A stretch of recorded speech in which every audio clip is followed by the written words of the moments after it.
I was born in 1963. Well, the 60s were pretty tumultuous, and 1963 in particular was very painful to Americans because John F. Kennedy was assassinated in Dallas at Dealey Plaza in 1963 in November. I happen to love to play golf, and I also happen to be a hunter.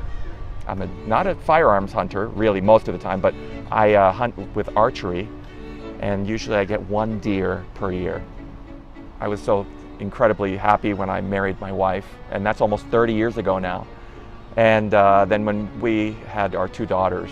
And professionally, of course, the happiest moment of my life was when I received a call saying that I'd been named the next concertmaster of the Philadelphia Orchestra, and that was in 1998.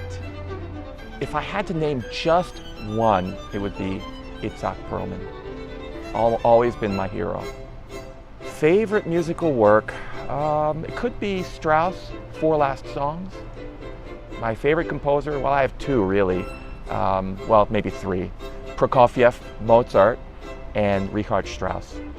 Well, I do have a nice picture, very close-up of Sting. I guess if I had to kind of look towards a life motto, it might be something about selflessness. And for me, as a Christian, looking towards my faith and understanding that it's certainly not all about me, but it's about being more Christ-like in my daily life. I am really, really bad with administrative things.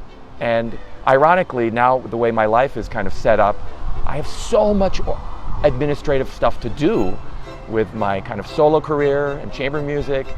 I run an orchestral institute every year. I teach at several places. And then, of course, being in the Philadelphia Orchestra on the board of directors there, I chair several committees for the board. So all this kind of emailing and administrative stuff really gets me down.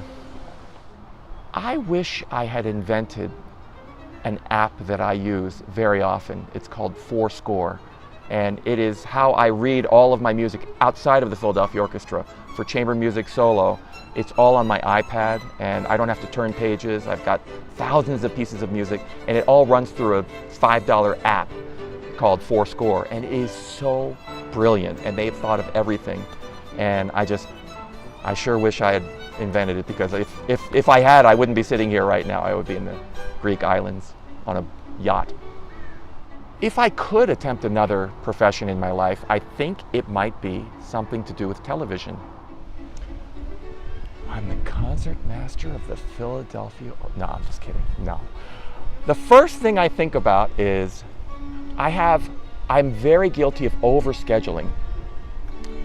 So the first thing is, did I miss something? So I always check my calendar first thing in the morning, because my greatest fear is that, and I think a lot of us musicians have that fear, that suddenly I'll wake up and I'm supposed to be on stage somewhere.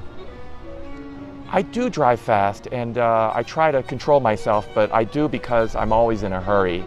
I'm a practical person, so I'm thinking, oh, if I get there quicker, I can get this done and get that done.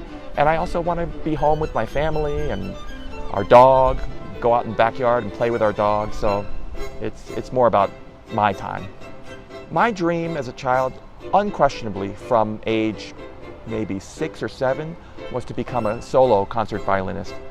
My favorite pigout food is potato chips. I am an absolute junkie for potato chips, and it's ironic because one of my best golfing buddies is a man named Jim Herr, and one of the biggest potato chip companies in the United States is Herr's Potato Chips. So every time I'm seeing him, he's giving me bags and bags of potato chips. The future of classical music is the same as it's been for the last 200 years. It's good.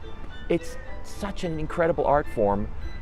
I know that people like to post articles on Facebook and that say something like, oh, the demise of classical music on Huffington Post. I'm sorry, I don't buy all that. The art form is so fantastic, and the musicians, generation after generation, are so fantastic that classical music, symphony orchestras are going to be just fine.